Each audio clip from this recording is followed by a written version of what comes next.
आज का पहला प्रश्न है कि निम्नलिखित में से किस अंग्रेज जनरल ने यह टिप्पणी की थी कि अगर उनमें से एक भी योग्य नेता निकला होता तो हम सदा के लिए हार जाते।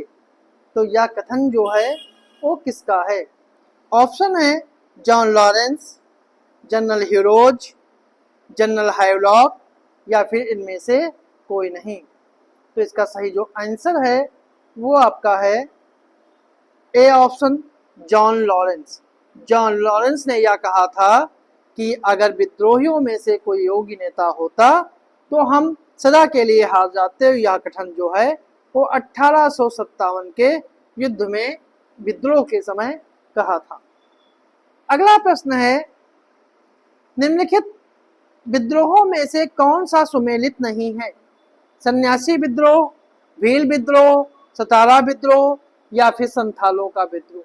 इसका सही जो आंसर है वो आपका है डी ऑप्शन, संथालों का विद्रोह। आदिवासियों के विद्रोहों में संथालों का विद्रोह जो है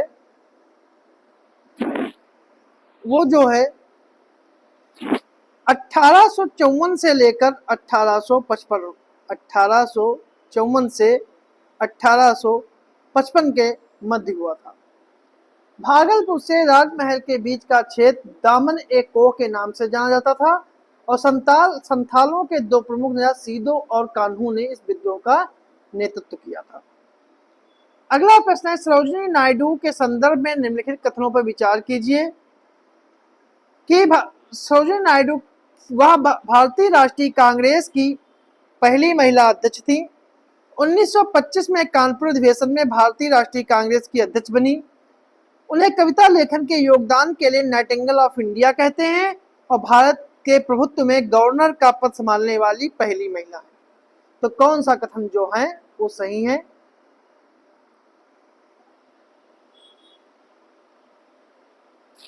तो इसका सही 1 2 4 1 3 1 2 3 या फिर केवल एक।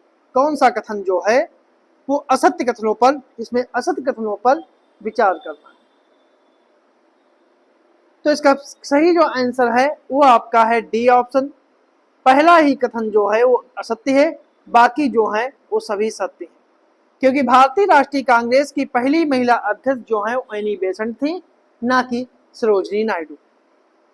अगला प्रश्न है, कथन और कारक पे है, दांडी मार्च या नमक सत्याग्रह 12 मार्च 1930 को साबरमती में महात्मा गांधी के द्वारा शुरू किया गया और यह नमक पर ब्रिटिश राज द्वारा एकत्र किए गए कर के खिलाफ था और गांधी जी के द्वारा वाष्पीकरण के माध्यम से नमक का उत्पादन करके इसका विरोध किया गया था। तो कौन सा कथन सही है? तो इसका ए ऑप्शन जो है वो सही है, ए और दोनों सही हैं और आर ए की जो है वो सही व्याख्या कर रहा है। अगला प्रश्न है, लॉर्ड कर्जन के संदर्भ में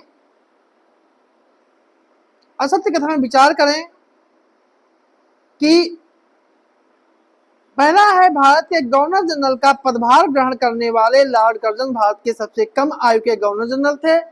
1899 और 1900 में पड़े भीषण अकाल के संबंध में उन्होंने एंड्रयू फ्रेजर समिति का गठन किया और कर्जन के कार्यकाल में ही 1904 में विश्वविद्यालय अधिनियम पारित करके विश्वविद्यालयों पर सरकारी नियंत्रण स्थापित किया गया।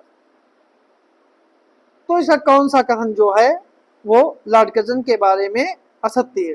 केवल एक, एक और दो, एक और तीन, 1 2 3 या फिर उपरोक्त में से कोई नहीं। जो इसका सही जो आंसर है वो आपका है बी ऑप्शन। 1 और 2 जो हैं वो गलत है, मतलब 1 और 2 जो हैं ये गलत हैं, तीसरा जो है वो सही है, क्योंकि भारत के गवर्नर जनरल का पद ग्रहण करने वाले सबसे कम आयु के गवर्नर जनरल जो थे वो लॉर्ड एलिंगटन थे और एलिंगटन के बाद दूसरे नंबर पे लॉर्ड कर्जन आते हैं जो कम आयु में चुने गए और 1899-1900 में भीषण अकाल के बाद इन्होंने मैकडोनाल्ड आयोग की स्थापना की थी, जबकि एंड्रयू फ्रेजर जो था वो पुलिस आयोग से संबंधित था। अगला प्रश्न है, निम्नलिखित कथनों में असत्य कथन पर विचार कीजिए कि इल्तुतमिश ने ही लाहौर के स्थान पर दिल्ली की सल्तनत की राजधानी घोषित की। इल्तुतमिश ने दिल्ली सल्तनत में सुल्तान के पद को वंशानुगत बनाया। कुतुबुद्दीन ऐबक ने इक्ता शासन की व्यवस्था और सुल्तान के सेना के निर्माण का विचार दिल्ली सल्तनत को प्रदान किया और इल्तुतमिश द्वारा विरोधी सरदारों को पराजित कर उसको वफादार गुलाम अमीरों की टुकड़ी रखी, जिसे तुर्काने चहलगानी 40 अमीरों का समूह कहते हैं। तो कौन सा कथन असत्य है? 1 और 2, 2 और 3, केवल 3 या फिर 1, 2, 4? जो इसका सही जो आंसर है वो आपका है सी ऑप्शन, क्योंकि कुतुबुद्दीन ऐबक ने इक्ता की शासन व्यवस्था को दिल्ली सल्तनत को प्रदान किया था। यही गलत है, क्योंकि इक्ता शासन का व्यवस्था का प्रारंभ करता जो है वो इल्तुतमिश ही था। अगला प्रश्न है, सिंधु घाटी सभ्यता के संदर्भ में कथनों विचार कीजिए कि यह सभ्यता लौकिक सभ्यता थी, इसमें धार्मिक तत्व यद्यपि उपस्थित था लेकिन वर्चस्वशाली नहीं था। उस काल में भारत में कपास से वस्त्र बनाए जाते थे। कौन सा कथन सही है? केवल 1, केवल 2, दोनों या फिर दोनों नहीं? जो इसका सही जो आंसर था वो आपका है वो सी ऑप्शन है। इसके दोनों कथन जो हैं वो सही है। अगला प्रश्न है, कुछ शैलकृत बौद्ध गुफाओं को चैत्य कहते हैं जबकि अन्य को विहार। दोनों में क्या अंतर है? विहार पूजा स्थल होता है जबकि चैत्य बौद्ध भिक्षुओं का निवास स्थान है। चैत्य पूजा स्थल होता है जबकि विहार बौद्ध भिक्षुओं का निवास होता है। चैत्य गुफा दूर के सिरे पर स्तूप होता है जबकि विहार गुफा पर अच्छी कक्ष होता है और दोनों में कोई वास्तविक अंतर नहीं होता है। तो इसका सही जो आंसर है वो आपका है बी ऑप्शन। चैत्य पूजा स्थल होता है जबकि विहार बौद्ध भिक्षुओं का निवास स्थान होता है।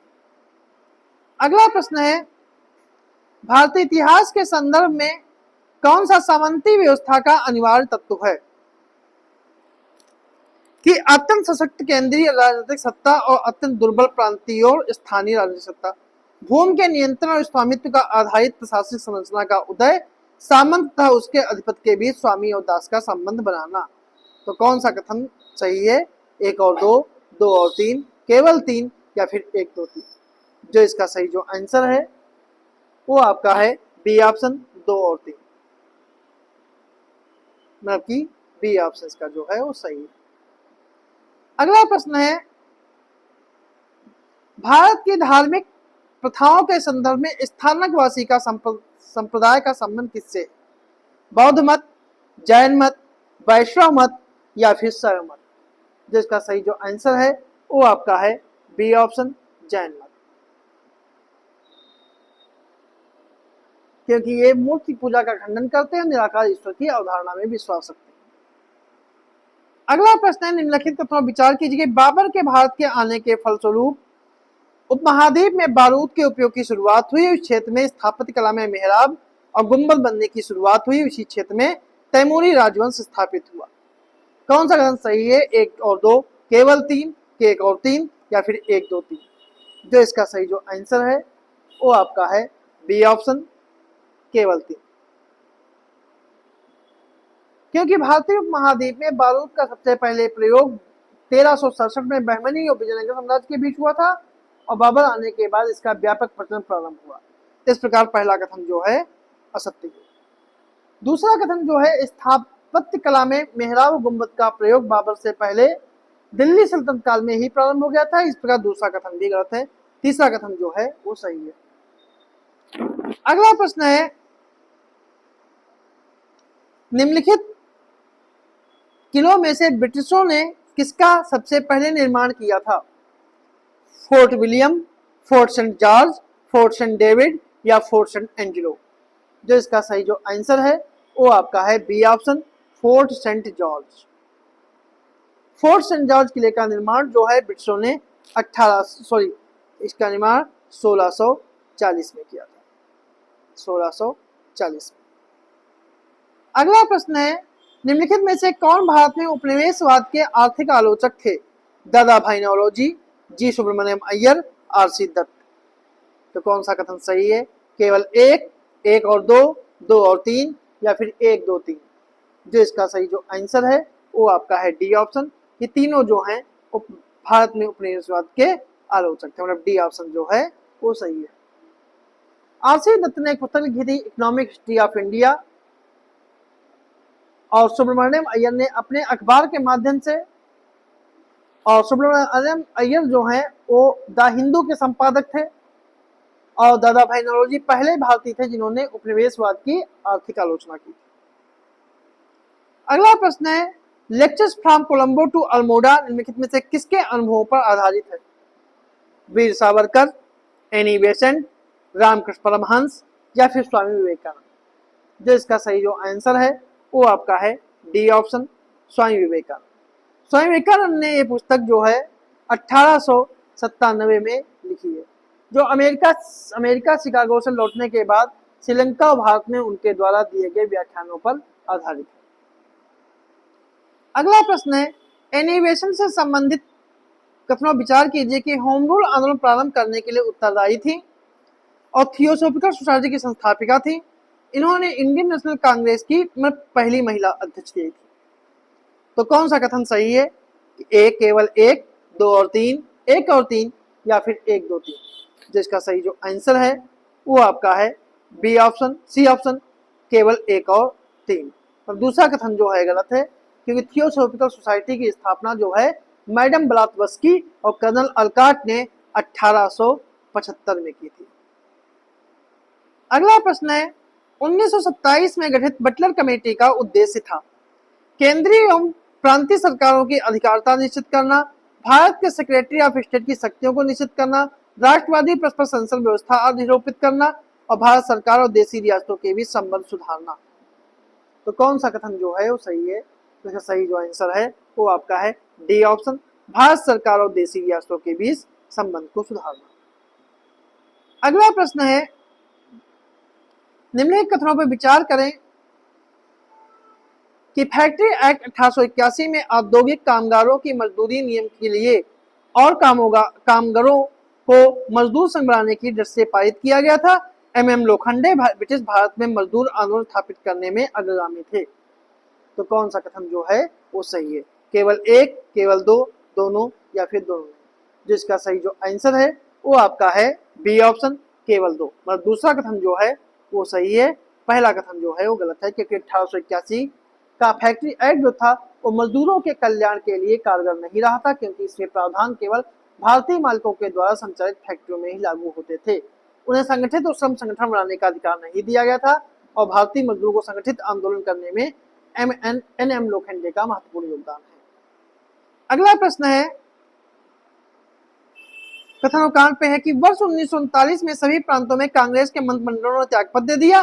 कांग्रेस ने द्वितीय विश्व युद्ध के संदर्भ में वायसराय के जर्मनी के विरुद्ध युद्ध घोषित देने के निर्णय को स्वीकार नहीं किया था।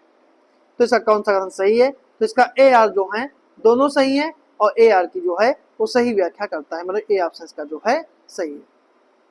अगला प्रश्न है, सुप्रसिद्ध चित्र बनी ठनी किस शैली का है? बूंदी शैली, जयपुर शैली, कांगड़ा शैली या फिर किशनगढ़ शैली। जिसका सही जो आंसर है वो आपका है डी ऑप्शन, किशनगढ़ शैली। अगला प्रश्न है, बेबल योजना के अनुसार कार्यकारी परिषद में हिंदू मुस्लिम सदस्यों की संख्या समान होती थी और बेबल का विचार था ऐसी व्यवस्था से भारत का बंटवारा बच जाता। तो कौन सा कथन सही है? कथन और कारण दोनों सत्य हैं, कथन कारण दोनों असत्य हैं। कथन सत्य है लेकिन कारण असत्य है, कथन असत्य है लेकिन कारण सत्य है।